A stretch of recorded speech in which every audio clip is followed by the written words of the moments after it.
Hello, and welcome to the Cape Ann Report, the weekly show about people and goings-on Cape Ann. This week, I'm your host, Greg Bover. And my guests, I have three guests.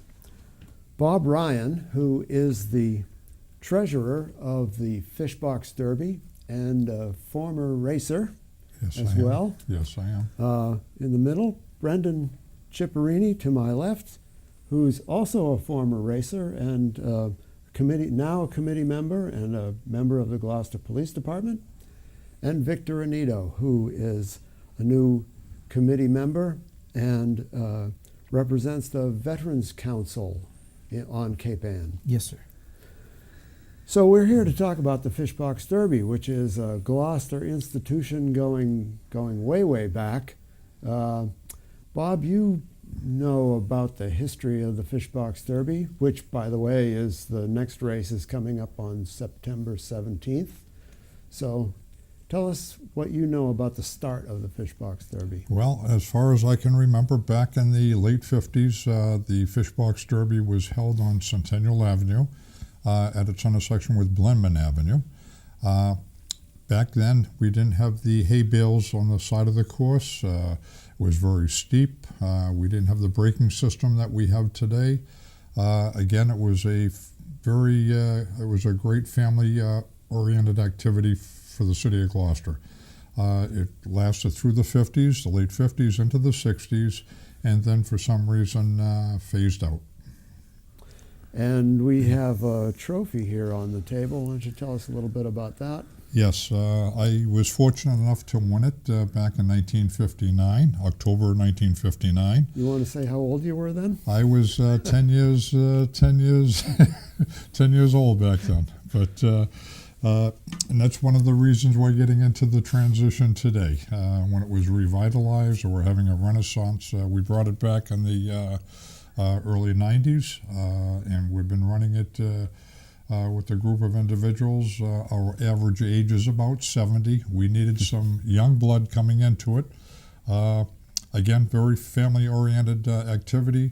It's for students or children from 8 years of age to 14 years of age, male and female. And it's all the expenses. There's no entry fee to participate. All the money for the expenses is generated through sponsors in the community as well as individuals. In addition to paying for all the race expenses, such as the hay, prizes, a mountain bike for first place, a family membership to the Y for second place, whale watch tickets, and so forth. We give annually two $1,000 scholarships ordinarily. But doing a little research in the last 24 years, we've been able to give out over $55,000 in scholarships to former racers moving on to higher education out of the city of Gloucester. Very proud of that, and take the opportunity to thank the sponsors and the individuals who have made that possible. Again, there's no entry fee. All the money is generated from sponsors. So, Brendan, you are a former racer, more recently than Bob. Tell me about what the experience was like for you. I just remember the good experience. It was 96 when I first raced. My family got involved. It was just after they switched from Centennial Ave to go down Rogers Street because of all the accidents and crashes they had. But it was real fun building the car with your father and then testing it out. And we ended up winning 4th place that year, our first time. And it's just good to see the hard work paid off. And now I got my son, who just raced the last one they had in 2015. And it's good to see that 20 years later it's still going, and we want to keep it going. So, Victor, the idea of keeping it going, I mean, the committee, the Fishbox Derby committee put out the call to see if there were other people who wanted to join up and keep the Fishbox Derby going, even though some of us who are on the committee are getting a little long in the tooth. Why is the Veterans Council interested in the Fishbox Derby? As a member of the Veterans Council, we felt in the Gloucester community that it is an excellent opportunity to be involved with the Gloucester, the community itself. And we're trying to get the younger veterans involved in this program. for all their help and their motivation, and just to be involved with the community in the city of Gloucester. It's such a great program. The scholarship program is tremendous that the Fishbox Derby puts out. It's a great asset for the promotion of this Fishbox Derby. And that myself and Brendan, as veterans in this community, we look forward to the challenge of this great opportunity for us. And the Veterans Council, as I understand it, is like an umbrella group. So it's the VFW and AMVETS and The American Legion, Legion. and the Elks Lodge, we're all involved. We're going to form the new committee between those different posts and keep this project moving forward, the Fishbox Derby moving forward. And Adam Kukuru, who's the Veterans Services Director for this area, he's also involved in this, is that right? That's correct. He also has a car rented this year for his service in his office. Great. So, Bob pointed out that it's not just for boys. This is girls too, and we've had several girls be the winners. And you were mentioning earlier that there's a girl who won, who's now she's the mother of a new racer. Correct. coming up. I grew up with her, I graduated with her, and we raced against each other back in '96, '97. And then now her daughter is now filling the gaps, and she was also racing too. She'll be racing this year. And if my memory serves me correct, I think she was the first girl to race during the new setup of the Gloucester one. And Bob, we've been involved for a long time with the ROTC. Maybe you could mention something about that. Yes, again, this race takes place this year, for example, on September 17th, Sunday. We will receive almost 600 bales of hay, and without the help of the ROTC, it'd be nearly impossible. The cadets under Gunham Youth, the cadet corps comes down, helps us line the course, get everything set up, and at the end of the race, they help us break down to complete and clean up. Without their help, I don't know what we would do. They do a great job, or a great asset to the city of Gloucester. And so those hay bales, they're not only there for protection when the inevitable driving errors occur, but they also are part of the way the Fishbox Derby generates the funds. Is that right? Absolutely. All the sponsors that contribute to the Fishbox Derby, their business name or the individual's name is put on the hay bales, and they line the course. And I suggest people go to the fishboxderby.org, look at the different sponsor list, look at some of the videos of previous races. Quite entertaining. And again, I can't say how much it's a family-oriented activity, and it's gone full circle. It went from the VFW in the 50s and 60s right up to the Veterans Council today. And I appreciate Victor and Brendan stepping up and the organizations coming forward to carry the torch. So let's talk a little bit about, we still have a little bit of time here.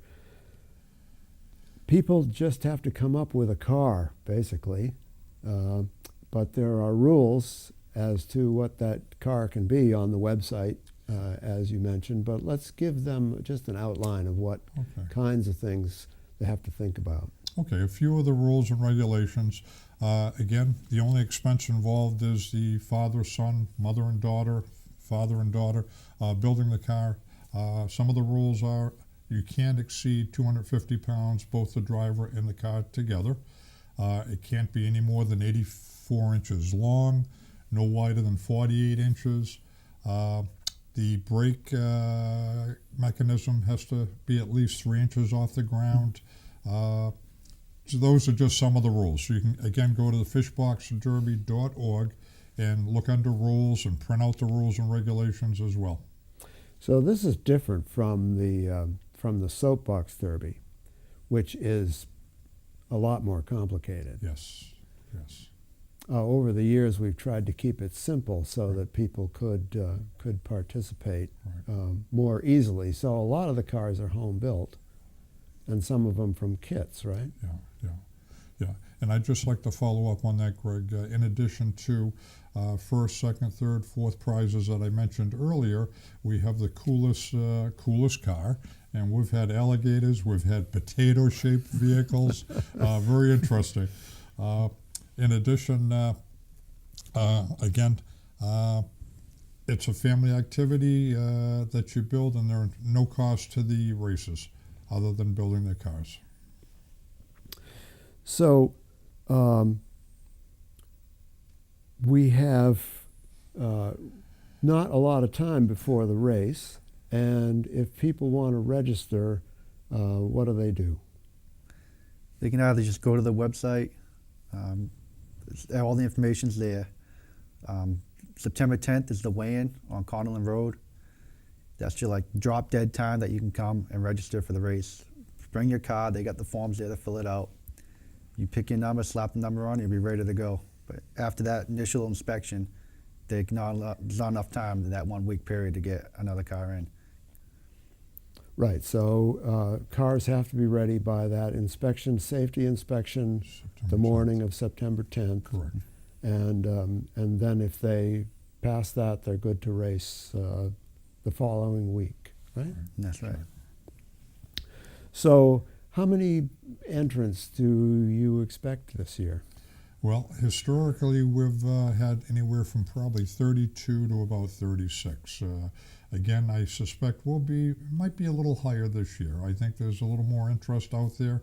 Again, reaching out to the community to get assistance from the Veterans Council. The word is out to revive this and make it as big as it ever was, and that's what we're trying to do today. So is there any place where people can buy cars? Well, to my knowledge, we still have a few. The committee still has a few. Again, if you go to our website, you'll be able to see several of the cars that are listed. Okay, so I think we have covered everything for the race. Yes. We just want to encourage people to come. Starts that Sunday morning, September 17th, and there's a practice run, and then the heats start about noontime, and the race goes on for a couple of hours. Everybody gets 2 runs down the track, so it's quite a spectacle. Greg, if I may, I just want to add one thing to it. The categories, we have 2 categories, freestyle and modified. Freestyle is like a sleeve bearing for the wheels. Modified, they have ball bearings, so there are 2 different categories racing against each other. Okay, wanted to mention that. All right. Well, thank you, gentlemen, for coming in. Much appreciated. Looking forward to the race. And thank you all for listening. I'm Greg Bover, and that's the Cape Ann Report.